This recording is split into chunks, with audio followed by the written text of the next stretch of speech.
Assalamu alaikum jama'a, barkanmu da warhaka, barkanmu da sake saduwa daidai wannan lokaci. Kuna tare da Abdul Saad mu ci gaba da tutorials ɗin akan abubuwan da suka danganci cryptocurrency a wannan YouTube channel namu.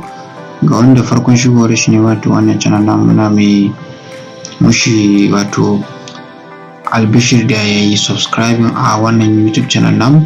Insha Allah zai rinka samun abubuwa masu ilimantarwa waɗanda za su sa insha Allah ya rinka samun alheri a lokacin da yake yin trading na wato cryptocurrency.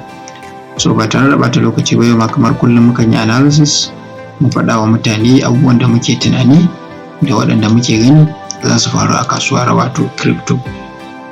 So now abin da nake gani a halin yanzu shine Bitcoin is heading to this point which is $52,000. So recently mun ga drop na Bitcoin tun daga nan ya zo ya ƙara yin sama, inda ya je 52 ɗin kuma sai aka samu tsaiko ya zo ya dropping, yanzu gashi yana zo nan wannan point ɗin. Waɗannan dropping ɗin mun sani cewa da sun faru tare da dalili ne wanda ya sa ya sama, wanda kuma a halin yanzu a kwanakin nan sai ya ƙasa da ya down to this place, sannan ya dawo down to this place inda ya koma wannan wajen.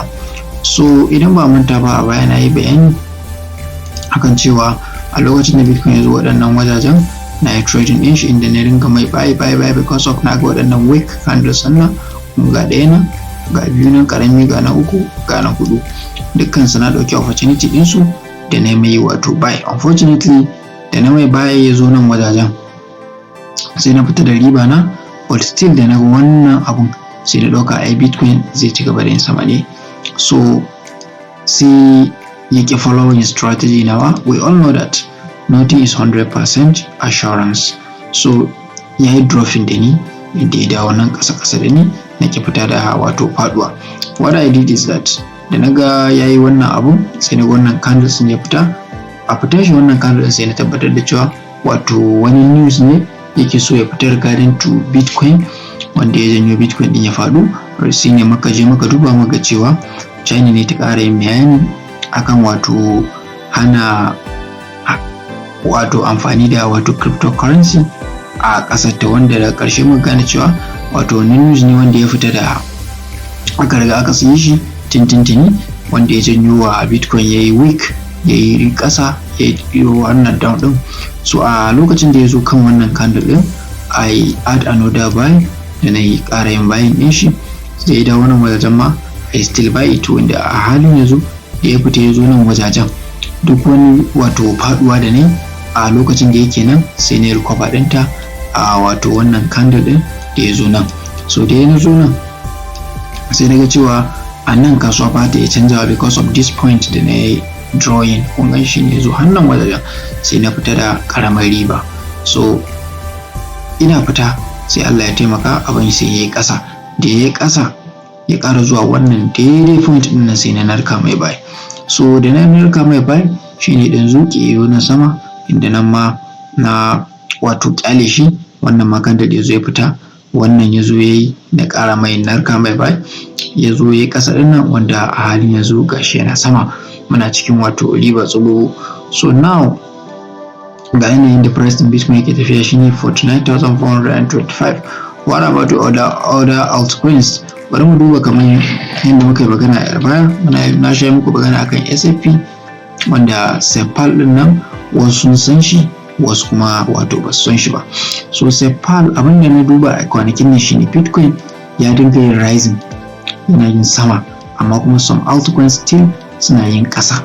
Dalilin shine wasu suna tunanin cewa whales sun shiga kasuwa. Whales suna da muku bayani, suna yin buying Bitcoin, wanda ya janyo dalilin ya dinga wato hawa. So now wasu kuma suna bayani akan cewa yanzu Bitcoin baya ta'allaki da father of all altcoins, shi ma zai rinka wato performing ne iya abubuwan da yake based on abubuwan da yake impact akan shi, wato abubuwan da suke na wato da za su janyo ya tashi ko ya sauka. So wannan shine irin da yasa wasu mutane suka dinga wato amfani da strategy nasu na wato Bitcoin, suka ajiye shi gefe ɗaya, suna zuwa su yi analysis akan some altcoins kamar irin waɗannan. Idan suka yi analysis akan su domin su yi sama, su ga sun daina following bitcoin ko da zai je duk wani irin sama da zai je. So a cikin abubuwan nan ba manta ba mun faɗa abubuwa da dama, akwai irin su dodo wanda a halin yanzu muka duba kasuwar gaba ɗaya ta crypto zamu ga cewa ƙasa take yi. Dalilin da yasa take yin ƙasa shine bitcoin shi yana yin sama, amma kuma ga kasuwar some altcoins ita kuma tana yin ƙasa. So waɗannan abubuwa duk abubuwa ne waɗanda mutum zai rinka lura da su a lokacin da yake wato trading na wato cryptocurrency.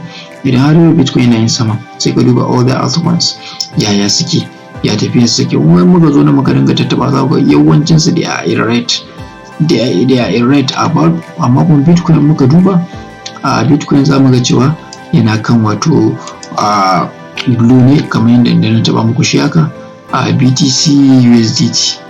Kun gan shi nan yana plus how many percent? Sorry, bari na dawo da shi domin ku gani. BTC USDT kun ga yana plus nawa? Plus 2.45%. 2.45% a harkar ta bitcoin gaskiya za ku ga cewa kuɗi ne tsaruruwa, ba kuɗi kaɗan ba. So wannan ma yana nuni da cewa bitcoin ya tashi ya appreciated, waɗanda muna fata su ma altcoins su following din shi off domin su ma su ba da riba. So insha Allah wannan bidiyo zai kare a nan wajen, kamar yadda muka bayani a farko ga waɗanda ba su subscribing na wannan YouTube channel ɗin mu namu ba, za su iya su yi subscribing, saboda subscribing din yana da matukar amfani a gare mu. Da wannan nake cewa sai an jima, wata da happy trading, goodbye.